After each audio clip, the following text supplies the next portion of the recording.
ప్రతి ఉదయం ప్రపంచం లేకముందుకే రైతులు లేచి వాళ్ళ డైరీ ఫామ్లకు పోయి షెడ్ మొత్తం క్లీన్ చేసి అవిటి వేస్టేజ్ తీసి పాలు పిండి ఫ్రెష్ పాలు డెలివరీ చేసి అప్పుడు పని పూర్తి చేసుకుంటారు. ఇది ఒక బిజినెస్ కాదు, ఇది ఒక లైఫ్ టైం. రైతులు చాలా కష్టపడతారు. Welcome back to my channel. ఈరోజు ఎక్స్ప్లోర్ చేయబోతున్నాం డైరీ ఫామ్లో ప్రాఫిట్స్ ఎలా వస్తాయి, కాస్ట్ ఆవులకు ఎంత పడుతుంది, డైరీ ఫామ్ ఎలా పెట్టుకోవాలి, సెటప్ ఎట్లా చేసుకోవాలో ఈ వీడియోలో అయితే చూద్దాం. రోజు పొద్దున్నే 4:30కి లేవాలి మార్నింగ్. అవిటి పెండకాలు తీయాలి, తర్వాత మంచిగా రొమ్ములు కడుక్కొని పాలు విండాలి, నీట్గా షెడ్ కడుక్కోవాలి, ఆవులని బర్లంగిన కడగాలి, డ్రైనేజ్ క్లీన్ ఉంచుకోవాలి. ఉంచుకోకపోతే దోమలు వస్తాయి, ఈగలు వస్తాయి, ఆవులకు గరిచి అవిటి డెంగ్యూ వచ్చే అవకాశం ఉంది. అందుకే నీట్గా అన్ని షెడ్ మొత్తం పెట్టుకోండి. పాలు ఇట్లయితే విండాలి, ఈ ప్రకారంగా రొమ్ములను పట్టుకొని విండాలి. వేరే పక్కన వింటే దానికి రొమ్ములకు నొప్పి వస్తుంది, బకెట్ని తన్నే అవకాశం ఉంటుంది, పాలన్నీ కింద పోతాయి. అప్పుడు రోజుకి 2 సార్లు ఉదయం మరియు సాయంత్రం పాలు పిండాలి. పాల నాణ్యత కాపాడుకోవడానికి పరిశుభ్రత చాలా అవసరం. ఆవులకి బ్యాలెన్సింగ్ ఫీడ్ ఇవ్వాలి. అది ఎట్లియాలో కంగారు అయితే పడకూడదు, అదేం లేదు, సింపుల్. మీరు పచ్చిగడ్డి ఎంత ఇస్తారో ఉరిగడ్డిన అంతే వేయాలి. మీకు కుట్టు మిషన్ ఉన్నట్లయితే ఉరిగడ్డి పచ్చిగడ్డి కలిపి కొట్టిరి కుట్టు, అట్లనే వస్తే మంచిగా తింటాయి. అవిగిన మీరు అట్లా మెయింటైన్ చేస్తే ఆవులు మంచిగా పెండ పెడతాయి, పురుగిన పెట్టాయి, అవిటి హెల్త్ మంచిగా ఉంటుంది. మళ్ళీ మిల్క్ ఎక్కువ ఇస్తాయి.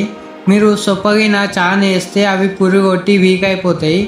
అందుకే సొప్ప బ్యాలెన్సింగ్గా ఇవ్వాలి. అలాగే షెడ్ చుట్టుముట్టు దోమల జాలి వేసుకోనికి ప్రయత్నించండి, ఎందుకంటే దోమలు వస్తాయి. నైట్ పూట పొద్దున దోమలు వచ్చి బర్లకి ఆవులకు కుడితే అవి పాలు పిండని చాలా రక్తం గుంజితే అవిటికి కాల్షియం అవన్నీ తక్కువ అవుతాయి.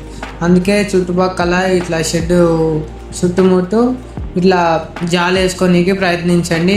చుట్టుపక్కల షెడ్ మంచిగా నీట్గా ఉండడానికి ట్రై చేయండి. ఇక్కడ డ్రైనేజ్ అంతా నీళ్ళు ఉండకుండా అట్లా మీరు నీట్గా చేసుకోండి. మేము పోలిష్ పెట్టినాం కాబట్టి అవి అట్లా చేసినాయి. మేము నీట్గా చేసుకుంటాం, రోజుకి 3-4 సార్లు డ్రైనేజ్ చేస్తాం అన్నమాట. డైరీ ఫామ్ సెటప్ ఎలా చేసుకోవాలో మనం మాట్లాడుకుందాం. ఇప్పుడు మనం షెడ్ ఇవ్వాలంటే ఏమేమి కావాలో ఇప్పుడు మాట్లాడుకుందాం. 0.5 నుంచి 1 ఎకరాస్ ఉంటే చాలు డైరీ ఫామ్కి షెడ్ వేస్తానికి.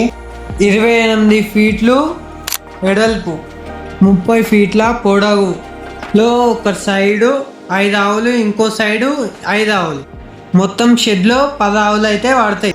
మీ బడ్జెట్ బట్టి షెడ్ అయితే వేసుకోవాలి.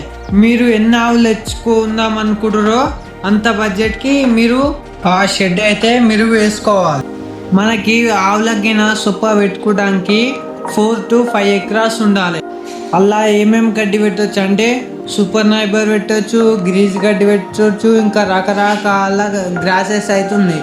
అవి అయితే మీరు పెట్టుకోవచ్చు. గ్రాసెస్ అవి మీరు షెడ్ స్టార్ట్ చేయక ముందుకే అవి నాటుకుంటే షెడ్ అయ్యేలోపు అవి అయితే పెద్దగా అవుతాయి.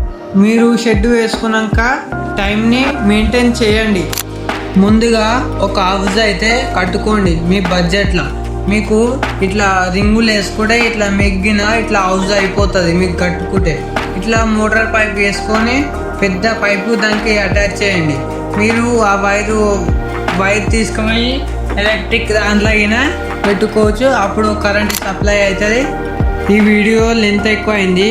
పార్ట్ 2లో మా కౌస్ని బ్రీడ్ ఎలా చూస్ చేసుకోవాలో నెక్స్ట్ వీడియోలో చెప్తా. ఈ వీడియో నచ్చితే లైక్ చేయండి, షేర్ చేయండి. కొత్తగా మన ఛానల్లోకి ఎవరైనా వచ్చినట్టయితే లైక్ చేయండి, సబ్స్క్రైబ్ చేసుకోండి. ఉంటా, బాయ్ బాయ్.